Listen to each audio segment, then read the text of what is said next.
Merci, bonjour. Donc, comme mon titre le dit, c'est la densification des unes à Oran, en Algérie. Entre vide juridique, appétit des promoteurs, quelle place pour la qualité de vie des habitants. Donc, je vais m'en tenir à ce titre et je vais commencer à expliquer mot par mot. Déjà, les unes. Alors, j'espère que je vais y arriver. Oui, bon, ça, c'est la bibliographie qui a servi à faire ce travail en passe. Alors, les unes, c'est quoi? Au fait, c'est une procédure qui est née du constat que les premières réalisations de logements durant les années 70 ont été faites avec des carences, manque des VRD, manque d'équipement, et que la procédure est venue justement pour remédier à cette situation et à dire, à partir d'un seuil de 400 logements, les réalisations entrent dans le cadre des unes, ces zones d'habitat urbain nouvelles. Donc on réalise des logements, mais pas seulement. On va déjà préparer les assiettes, donc les VRD, on va mettre les équipements nécessaires, on va aussi créer des emplois. Et ces nouvelles réalisations, ces nouveaux mini-quartiers, alors ça peut être mini comme ça peut être maxi, parce que les unes c'est de 400 à 1000 logements et on est arrivé jusqu'à 1500, voire 2000 logements, notamment à la zone Babzouar à Alger. Donc c'est carrément des morceaux de ville qu'on a réalisés, devaient aussi prendre en charge le déficit en équipement des quartiers environnants. Donc le modèle, c'était des logements en barre de 4 étages. 4 étages, pourquoi? C'était dans le temps pour éviter l'ascenseur, parce que les normes, c'était qu'au-delà de 4 étages, il fallait installer un ascenseur. Fait de cette manière...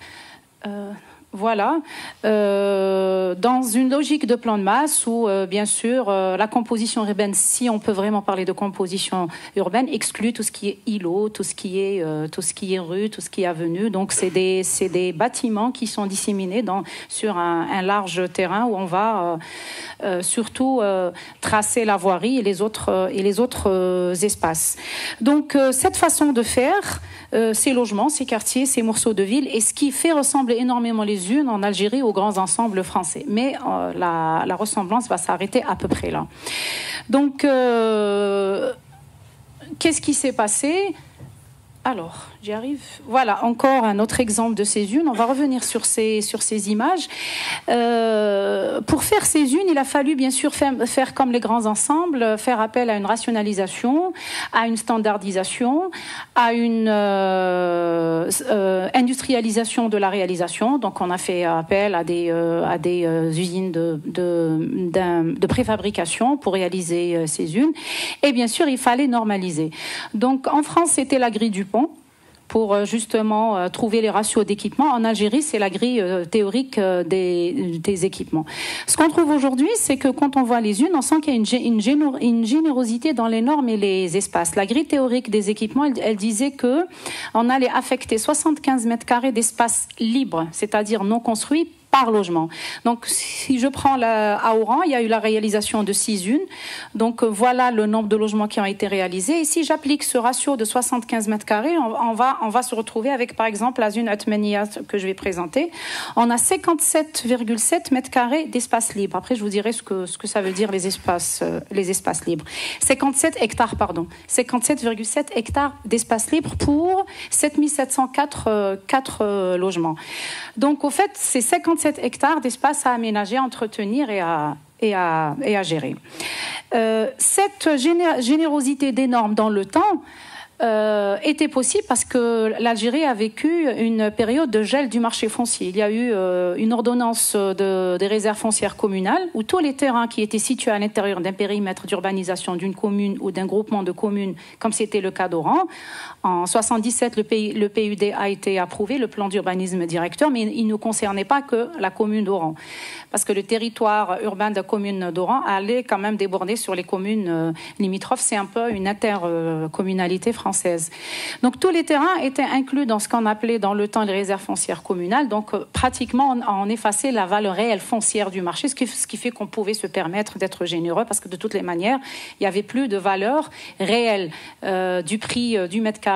Tout était administré par des décrets. Donc on disait pour telle zone, on va voir. Donc on a essayé par cette ordonnance un petit peu de geler le marché foncier. Donc voilà un petit peu ce qui s'est passé. Pour bon, je ne sais pas ce que ça fait ici, je viens de le découvrir, ça devait être un titre, mais bon, ça rappelle ce que j'ai dit. Pour un petit peu vous montrer ce que ça donne au niveau de ces espaces libres, en orange, ce sont les bâtiments, ce que j'ai appelé les bars qui ont été construits, et tout autour, c'est les espaces qui sont libres. Donc voilà un petit peu cette générosité. On retrouve la même chose ici dans la zone. Alors ça, c'est la zone Othmania à Oran, c'est une autre zone, même si les formes des bâtiments changent, mais l'organisation reste toujours la même. Ce qui se passe, c'est que on passe en réalité d'une image d'Épinal à peu près ce que j'ai essayé de retrouver, parce que c'est pas évident de retrouver les plans de Zune quand ils ont été réalisés dans le temps. Là c'est le cas d'Arzeux, mais c'est à peu près la même chose. On nous montre, Arzeux, c'est une commune située à 40 km d'Oran. Elle est connue parce que c'est un important port de pétrochimie, etc., de gaz. C'est là où les bateaux partent pour exporter le gaz. Donc voilà. On va voir de belles images avec tout est bien dessiné, tout est bien fait, mais la réalité, c'est ça, c'est ce que je vous ai montré tout à l'heure, même 20 ans après. Voilà l'état de à part quelques voiries qui sont plus ou moins entretenues, le reste est pratiquement laissé à l'état d'abandon, au point où ce qu'on a appelé, d'ailleurs le plan ici est très éloquent, ce qu'on a appelé les espaces verts, c'est un terme qui est très utilisé en Algérie, et en réalité appelé par les architectes et par un peu monsieur tout le monde les espaces rouges, parce que la terre en Algérie elle est de couleur rouge, et comme il y a très peu de gazon qu'on avait imaginé, l'Algérie c'est un pays où c'est pas l'Europe, on n'a pas la même pluviométrie, c'est très difficile d'entretenir des gazons et de pelouses, donc on laisse à l'état pratiquement naturel, on se retrouve avec ce qu'on appelle réellement des espaces rouges. Voilà, donc je passe, donc ces images d'Épinal qu'on voit ici, donc ça, c'était à l'horizon 2000. Ça a été fait dans les années 80. J'ai pas eu le temps, mais sinon, je serais vraiment partie à Arzeux pour reprendre des photos pour montrer réellement l'état. Mais c'est pas très différent de ce qui se passe à Oran. Ce que j'ai oublié de dire, c'est que la procédure des unes a marqué la plupart des villes algériennes. Il n'y a pas une ville, même si elle était dans le temps à partir des années 70 très petite, qui a échappé à cette procédure et à cette manière de faire finalement des morceaux de ville, parce qu'on programme des logements, quelques équipements, mais finalement on construit des morceaux de ville. Donc voilà ces fameuses images avec ces plans de masse, mais finalement on se retrouve avec ces situations où le gros problème c'est pas tant l'état des bâtiments qui a vieilli avec le temps, aussi faute d'entretien, mais tous ces espaces qu'on voit, qui sont là, mais on ne sait pas quoi faire avec. Et justement, suite à toutes mes lectures, je suppose que la liste n'est pas exhaustive, et ce sont ces espaces qui aussi représentent un trait de caractère commun avec les grands ensembles français, parce que même ici en France, on se retrouve avec tous ces espaces, et jusqu'à maintenant, c'est pas encore... c'est pas qu'on ne sait pas quand on ferme, ils posent problème. Et le problème, c'est leur appropriation du fait de le fait qu'ils soient très grands, qu'ils ne soient pas bien structurés à l'image de la ville classique et la ville traditionnelle. J'ai fait une liste de tous ces espaces qui sont parfois pensés, dessinés. Alors, où ils sont dessinés, où ils ne sont pas réalisés, ou alors ce sont ce qu'on appelle aussi les blancs, les silences de la planche, les impensés du projet. Voilà une liste de tous les qualificatifs justement de ces espaces que j'ai appelés libres. C'est pas uniquement la voirie, c'est pas uniquement les aires de jeu, c'est pas uniquement les espaces verts, les jardins, c'est tout. Donc on parle de vagues, de vides, d'espaces abandonnés, de respiration, de terres ouvertes, de glacis stériles, de zones blanches, d'espaces vides, etc. Alors dans cette liste, il y a des appellations qui sont à connotation négative, comme par exemple les espaces résiduels non bâtis, mais d'autres à connotation positive. Et je pense particulièrement à la respiration et aux terres ouvertes à l'aventure. J'aurais pas dû faire ça, mais bon, je pense que je vais les retrouver. Donc ce qui se passe, c'est que les distinctions des usages qu'on va retrouver ici... Alors, est-ce que je vais y arriver ? Voilà. Quand on voit par exemple cette photo, on a différents usages. Un espace planté, un espace pour circuler, des petits bacs, etc. Mais ces distinctions d'usage qui sont dessinées, on ne les retrouve pas en réalité, parce qu'après on va se retrouver avec pratiquement un espace identique, en dehors peut-être de la voirie et encore. Voilà. Ici, on ne sait pas si au début c'était prévu un parking ou c'est devenu après un parking par la force des choses, parce que de toutes les manières, l'espace il n'est pas approprié, il n'est pas planté, il sert à rien. À part peut-être la voirie, voirie qui est un petit peu limitée, mais tout le reste, ce sont des espaces libres résiduels qui sont là et qui, justement, vont poser la question de leur devenir. Donc, ce qui se passe, c'est que, voilà, les espaces indéfinis, où j'ai mis pratiquement la liste qui n'est pas exhaustive, vont devenir constructibles. Et c'est là où je vais parler justement de ce vide juridique. J'ai retrouvé aussi dans mes recherches à peu près un cas similaire, c'est la zone de Bab Zoar, où c'est exactement les mêmes observations. Bon, répétitivité des blocs bâtiments, vide urbain, absence de repères, inexistence de trottoirs, des espaces résiduels vides, disproportionnés, déqualifiés, où s'amoncellent détritus, sacs plastiques. Les usagers désorientés se voient obligés de les traverser, mais ne s'y arrêtent jamais. Donc là, c'est vraiment... ça parle justement de cette difficulté d'appropriation de ces espaces. Ça, c'est le cas de la ville, de la zone de Bab Zoar.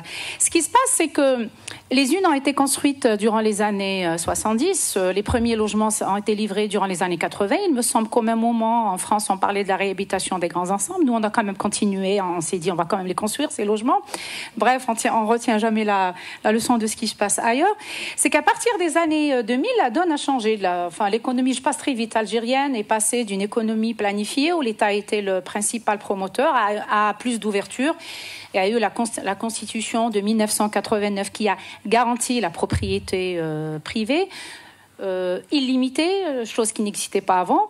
Et puis il y a eu l'émergence d'un nouvel acteur dans la production de logements, c'est le promoteur immobilier, qui n'existait pas beaucoup avant les années avant 1990 et avant que les premières résidences réalisées par les promoteurs immobiliers n'émergent dans les années 2000. L'État était l'unique producteur de logements collectif. Il y a eu de la production de logements individuels, mais c'était de l'individuel. Mais le collectif, c'était uniquement l'État, à travers essentiellement les unes. Parce que la procédure des unes ou la circulaire a été pratiquement abandonnée à la fin des années 80. Donc c'était au début la crise, la chute du prix du pétrole, on n'avait plus les moyens. D'ailleurs, il y a eu des logements de unes, parce que comme c'était un système de préfabrication, il y a eu des logements qui ont été abandonnés à leur sort parce qu'on ne les a pas finis. Ils sont restés à l'état de squelette ou de carcasse pendant longtemps et on les a repris après, mais avec un système plus traditionnel, parce que l'usine de préfabrication n'était plus là. Voilà. Donc, qu'est-ce qui s'est passé? Il y a eu l'émergence de ce promoteur immobilier. Le promoteur, il est à la recherche de quoi? Il est à la recherche de terrain pour construire et de terrain bon marché. Et les unes ont été justement l'occasion d'investir pour ces promoteurs immobiliers. Mais en réalité, cette densification, ce que j'ai appelé la densification, je reprends mon titre des unes, elle répondait à deux objectifs qui ne sont pas toujours avoués. D'un côté, c'est pour un petit peu répondre à assouvir cet appétit des promoteurs qui sont toujours à la recherche de terrain pour construire, terrain bon marché. Alors pourquoi je dis bon marché? Parce que comme les unes ont été implantées sur des terrains qui appartiennent à la commune, ça reste toujours des prix très bas par rapport à la réalité du marché à partir des années 90, au moment où le marché foncier a été libéré, grâce notamment à la loi d'orientation foncière et grâce à la nouvelle constitution qui garantit justement la propriété privée. Donc, d'un côté, il y a eu les promoteurs immobiliers qui ont agi pour justement avoir un maximum de terrain, mais de l'autre côté, les autorités publiques, les collectivités locales se sont posé la question, qu'est-ce qu'on va faire de ces espaces surdimensionnés qui sont là, qui de toutes les manières ne sont pas... les gens ont du mal à se les approprier, ils coûtent cher pour leur gestion, on ne sait pas à quoi en faire, donc ils se sont dit, puisque les promoteurs veulent construire, on va leur donner ces terrains. Donc voilà un petit peu... En orange, ce qui a été fait du moment des unes avec des normes d'espace libre très généreuses. Et voilà les promoteurs qui sont venus densifier ces unes. Alors la zone Otmania, celle sur laquelle je travaille et dont je vous montre les plans, se trouve en plus, elle a une position stratégique. Toutes les unes dans les années 70 étaient situées à la limite de la tâche urbaine, donc elles étaient pratiquement à la limite de la ville. Mais 20 ans après, elles sont devenues quasi centrales. Parce que maintenant dans les années 70, la limite d'Oran, c'était ça. Ça, c'est le 3e boulevard périphérique. Oran, maintenant, il y a le 4e, il y a le 5e. Vous imaginez un petit peu la position des unes. C'est dans le schéma d'Oran, un petit peu, c'est un schéma radio concentrique. On a un premier boulevard, deuxième, troisième. Les années 70, la limite, c'était le deuxième. Maintenant, le deuxième, c'est pratiquement le centre-ville. Alors qu'avant, ben oui, c'est ça, vu l'étalement urbain. Donc voilà ce que ça donne comme pour la zone Othmania. Donc on a le troisième boulevard. Alors, les conséquences de cette densification, on va parler essentiellement d'ensoleillement. Donc voilà un bâtiment qui a été prévu dans la zone où orientation nord-sud. Donc si on n'a pas le soleil au nord, on l'a au moins au sud. Donc voilà un bâtiment qui n'a pas subi les conséquences de la densification. Voilà un petit peu la référence des années 70. Là, c'est est-ouest. Donc voilà la façade ouest, on voit que le soleil est là. Voilà les conséquences de la densification. C'est quoi cette densification? Les promoteurs qui viennent, qui construisent au sud ou à l'ouest des bâtiments qui sont déjà là, mais qui en plus construisent très haut. Ça veut dire que ce sont des immeubles qui ont 4 étages, et les promoteurs, quand ils construisent sur 8 étages, 10 voire 12. Alors, imaginons un petit peu les conséquences. Voilà ce que ça donne. Voilà encore ce que ça donne. Et voilà le bâtiment de la zone des années 70, et voilà ce que construisent les promoteurs. Encore d'autres situations. Bon, il y en a plein, il y en a plein au rang. Donc, voilà un petit peu ce que font les promoteurs et les conséquences. Donc, je pense que j'ai même pas besoin de le dire. J'ai juste qu'à faire défiler les photos. Donc, alors, dans les années 70, les bâtiments qui étaient prévus, tout ça, c'était normalement des aires de prospect, de respiration. C'est vrai que c'était généreux. Et voilà, en 2000, entre 2000 et 2010, jusqu'à aujourd'hui, ce qu'on a construit et ce qu'on continue à construire, parce qu'il y a justement cette valorisation par le troisième boulevard périphérique. Une autre conséquence, c'est que pour ce boulevard périphérique, on n'a pas prévu une servitude. C'est-à-dire que si demain, vu qu'il y a un trafic plus important, on veut l'agrandir, c'est fini parce que ces bâtiments vont arriver pratiquement à la limite du boulevard. Maintenant, les conséquences, donc voilà encore un autre bâtiment et voilà ce qui a été construit en face. Je peux rapidement peut-être vous lire un petit peu les commentaires des habitants. Donc, j'ai discuté un petit peu avec les habitants sur cette situation. Qu'est-ce qu'ils me disent? Avant, on avait du soleil toute la journée. Par moment, on n'était même pas obligé d'allumer le chauffage. Maintenant, il y a une habitante qui me dit « Je ne vois plus le soleil. Pour voir le soleil, je dois sortir. » J'allume la lumière pendant le jour alors qu'avant je n'en avais pas besoin et elle m'a dit mes enfants au moins ils avaient un espace où jouer donc du balcon de mon salon, de ma cuisine je pouvais les surveiller.